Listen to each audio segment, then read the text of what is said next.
conduct that I felt was inappropriate. The conduct that was inappropriate was the act of surveying and polling other members of our department, just simply wanting to get their opinion when they had no involvement, weren't in the meeting. I think it creates further dysfunction. Okay. You reviewed your investigation, right? When it was all complete, yeah, not like a supervisory review. Sure. I got the record when it was complete. Did anybody say that Commander Minor had surveyed or otherwise tried to influence their opinion related to the comments that you made? Well, the question it doesn't make sense because the people that were interviewed for the formal investigation were attendees of the meeting. And what I'm saying is that Commander Minor was engaging in interviewing and polling members of the organization that were not part of the meeting. Okay. Based off of your understanding, because you have an understanding of Commander Minor, and I think you testified, Lieutenant Bonnet, also talking about the comments that you made, was this a widespread topic of conversation at the Scottsdale Police Department? I have no way of knowing that. Okay. So the only thing that you were aware of was Commander Minor and Lieutenant Bonnet having conversations with different people? Is that your testimony? Well, my testimony, and I have a specific example of it, if you like it, was that I don't know all the members of the organization that were talking about the investigation. What I do know is that, and I'll speak specifically to Commander Minor, I don't know that Lieutenant Bonnet was polling anyone. I do know that Commander Minor was polling members of the organization, mischaracterizing what I actually did say, and then asking them if they would be offended by it. And these are just members of the organization from different ranks that were not present. Okay.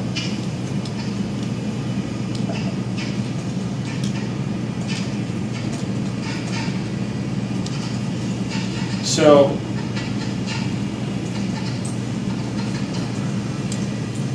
did you believe that, or when you read the report that you got, it's your assertion that that Commander Minor's response to whether anyone was directly offended was actionable misconduct? Is that fair?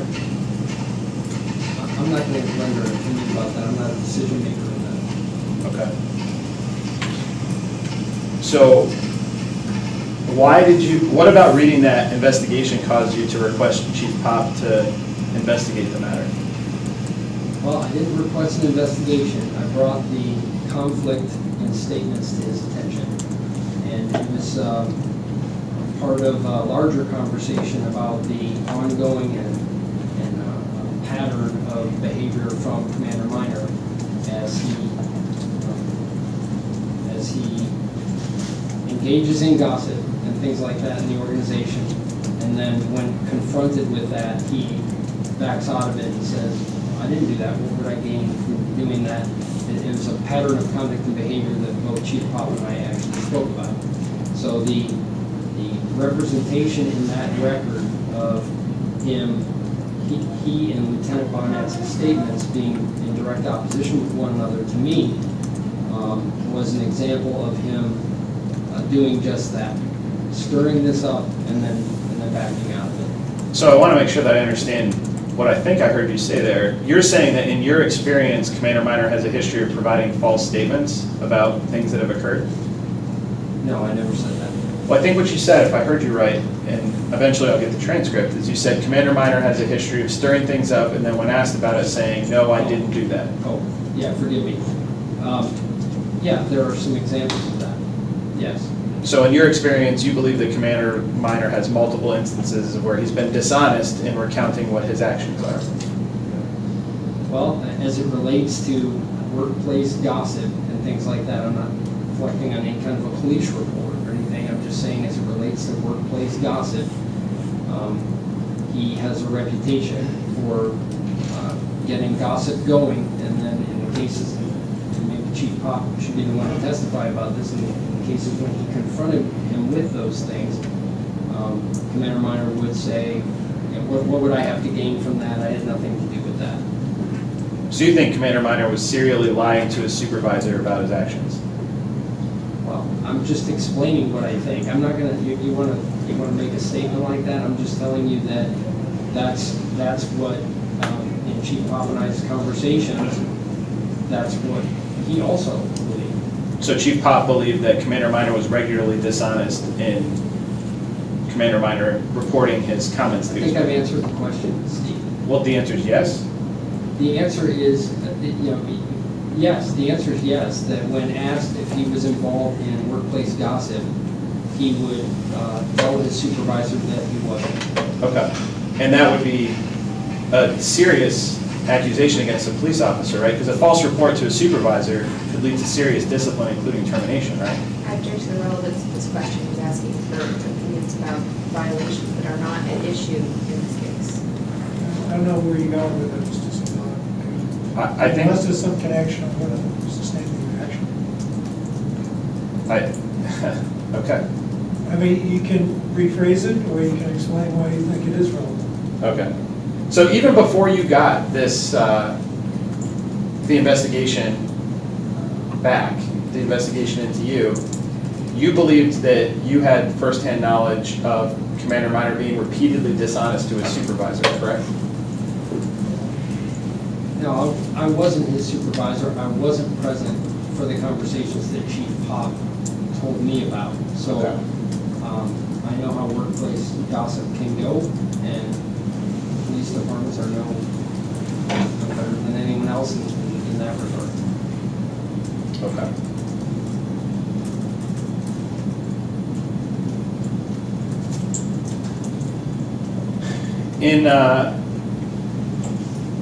In your first internal affairs interview, you only talked about one of the comments that you made during the meeting, correct? That's correct.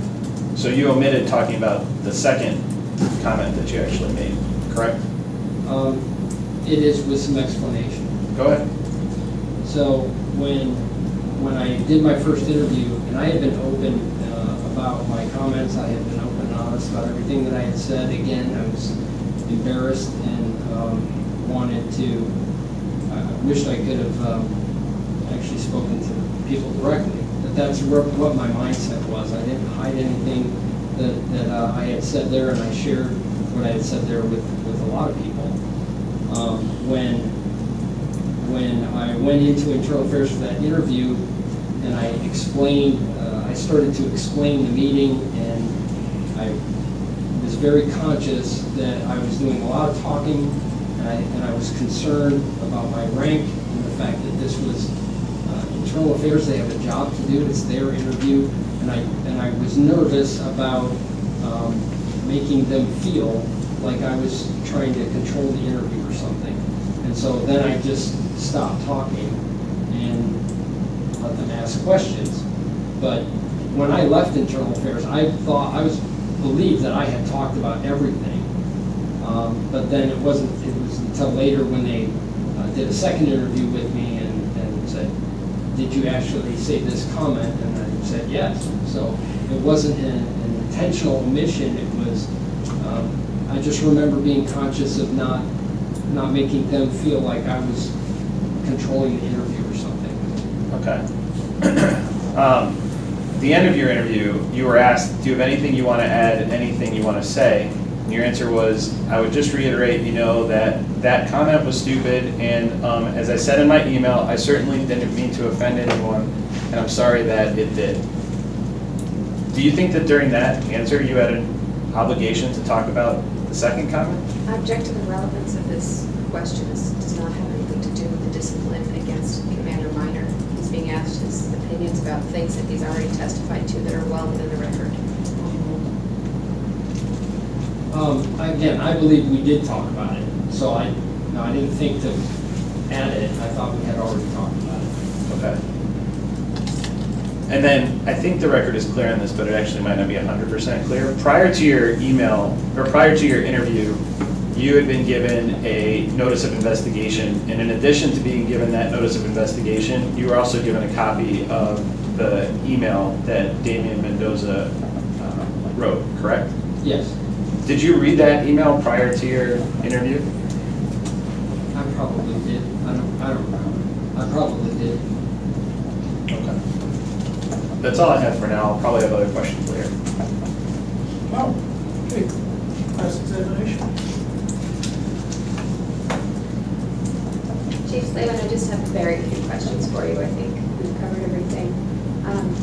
First of all, Chief Rodwell was asked some questions previously about why you got copies of your investigation. So I just want to clarify, what was your mindset when you were requesting your investigation? It was actually part of our conversation when I went in and told him what I had done in the meeting. And part of his counseling for me was, when this is all over, I take that back because it was later than that, but at some point he counseled me that when this is all over, you should really read the transcripts so that you get a better understanding for yourself on how what you said impacted people. He said that you might think something's funny, you don't get to choose what offends someone. And so that was the purpose behind getting it. You recall reviewing Lieutenant Bonnet's transcript? Yes. How did you feel when you read Lieutenant Bonnet's transcript the first time? I felt terrible. I mean, it really impacted him, and never. Again, it was a stupid comment made to try to be funny, and it was not right, and I felt awful about how it made me feel.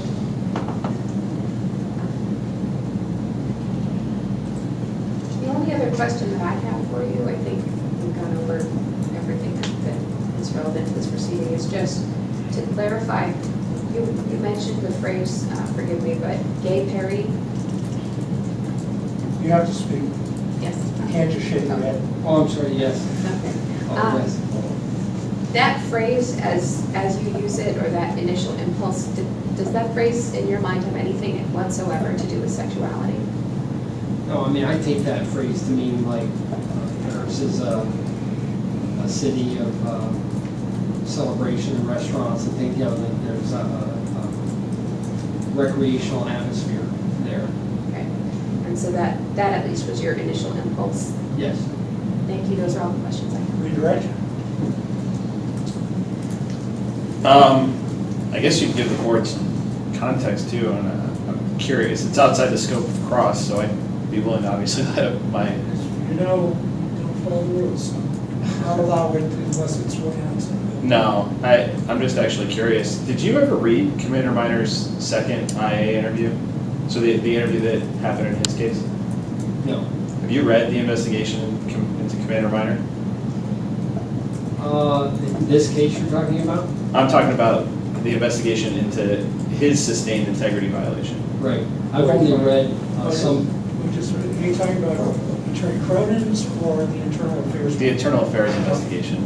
IA 85? Yeah. Right.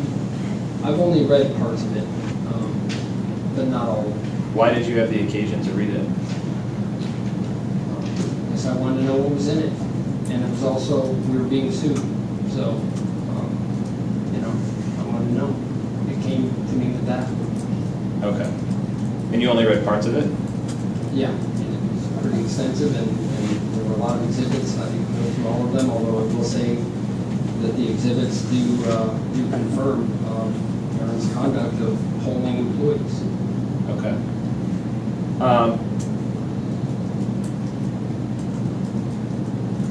Interesting. Did you ever read Attorney Cronin's report? No.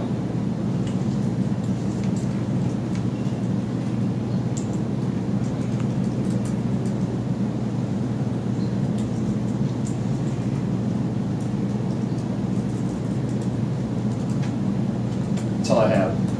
Hey, does Vice Chair Scoggin have any questions? Yes, Chair, thank you. Assistant Chief, did Aaron Minor ever directly report to you? No. Not in his entire career? No. If I'm understanding some timelines correctly, you were Assistant Chief about 1 year prior to this date of May 9th, 2019? That's correct, sir. From that point to a year later, what was your relationship with Aaron Miner? I'm sorry, from the time that I got promoted to a year later or prior to that? Thank you. Let's start with prior to that, prior to the promotion in 2018. How would you characterize the relationship? I considered him a great friend. We've been working together for a long time. I felt a very good relationship all those years. I considered him a good friend. In fact, competed against him for promotions pretty much our whole career. We were kind of on the same, pretty close to the same tenure. And other processes at lieutenant level, commander level, I lost to him on those occasions, and was always very complimentary of him and congratulatory to him, happy for him, and even told staff, you guys made a great decision. I was always a big fan of his. Okay. Now, from the time you're appointed as assistant chief until the time of the meeting on the 9th, how was the relationship? It was very straight. He was, again, had said a lot of really bad things about me, nasty things about my promotion, about the chief, about now retired Chief Walter. And so even with that, although that was hurtful because I thought we were good friends, I still thought, all the four chiefs were actually reacting pretty compassionately to that, thinking he's just having a difficult time dealing with this. And I wasn't asking for any kind of discipline or any formal investigation. It was more just about, I wish he could get over this feeling that he has and wish me well, like I wish him well. But ultimately, as we discussed that, it was always about, Rich, it can't be you reaching out to him. You're kind of the source of his frustration. And so I never reached out to him. There was one occasion, it would have been like February, where Aaron actually asked me for a meeting, and I was looking forward to it because I thought maybe we were going to patch up our friendship. He came to see me. I think he attempted, he said, look, I know I've been saying things and you've been hearing about them, and I'm happy for you, it's not that. But then he went on to say that he still felt he was more qualified. He still felt that Chief Walter, retired Chief Walter, was not affording him the same opportunities as I was getting. It was a very strange conversation, and so I actually stopped it and said, let's just stop talking about that. What about our friendship? I want to talk about our friendship. And I said, he didn't really comment much after that. And I just said, I'd really like this to move forward and patch up our friendship. And he just answered that I'd given him a lot to think about. And that was really the last time we had a conversation like that. I never want to put words in your mouth, but I'll play some things back and you just tell me if I heard it correctly. Yes, sir. Prior to your promotion to assistant chief, there were no issues and you would not have considered him to be a gossip? That's a good question. I guess I just didn't, I wasn't focused on that at that time. There were times where I was subordinate to him, not his direct subordinate. There were times where we were equal peers. We kind of ebbed and flowed like that the whole time. But I haven't really thought about that, to be honest. The post-promotion, there was, using your term again, gossip. Yes, it's pretty well known. And you were not the only subject of the gossip? Well, it was gossip related to my promotion. So anyone else involved in that was kind of subject to it. So Chief Rothbell, Assistant Chief Walter, who was since retired, that was kind of where it was focused. Okay. Now, post 5/9/19, did the behavior change further? Well, it got more pronounced, certainly with the what I had said in the meeting certainly provided more things to talk about.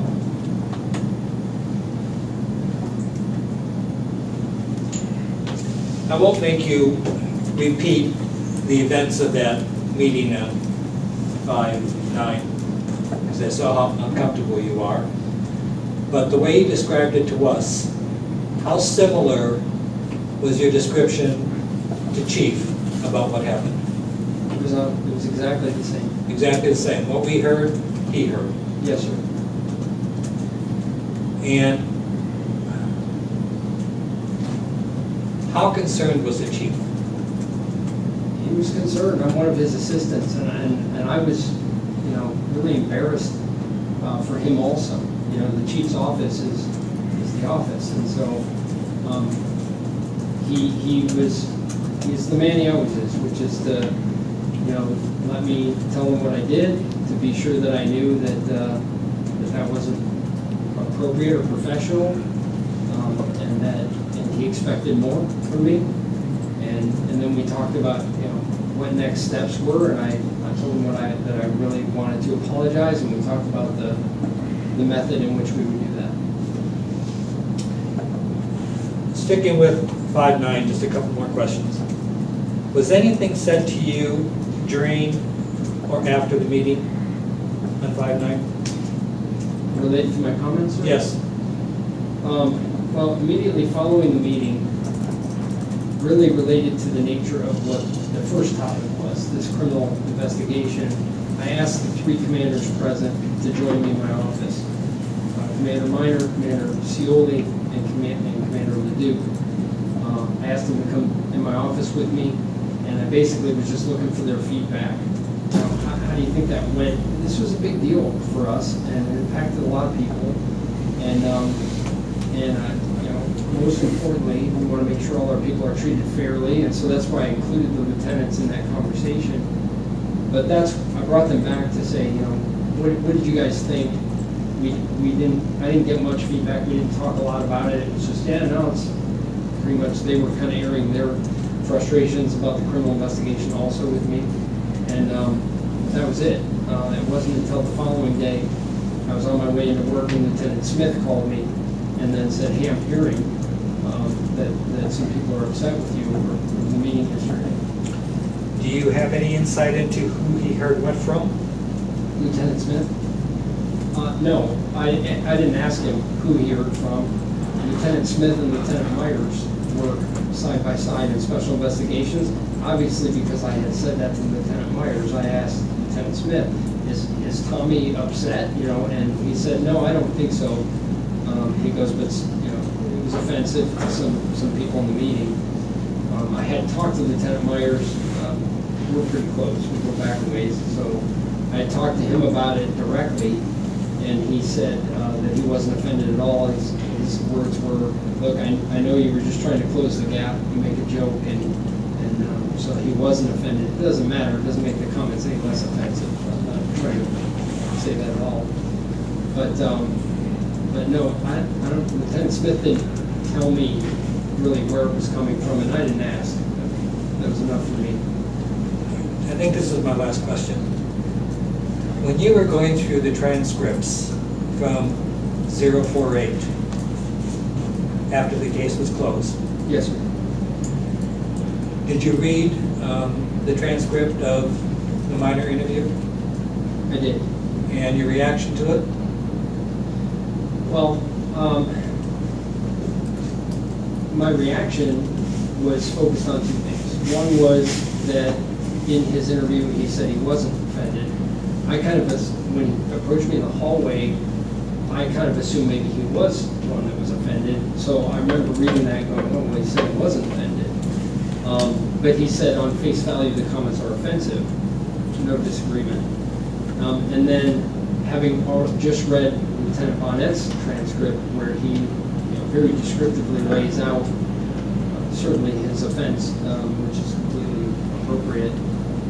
But he also lays out all of this contact that he had with Commander Minor, where he clearly describes that he was offended and he was briefing his supervisor that he was offended.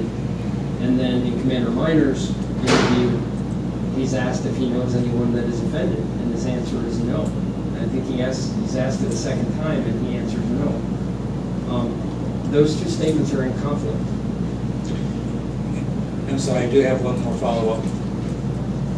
Going back to the 10th, when Minor talked to you about the events of the 9th, Yes, sir. did he use the word offended? No. I recall he used a different word. As I recall, he said shocked. He said he said, I saw your email. That's what got us talking in the hallway. And I said, yeah, I offended somebody or something.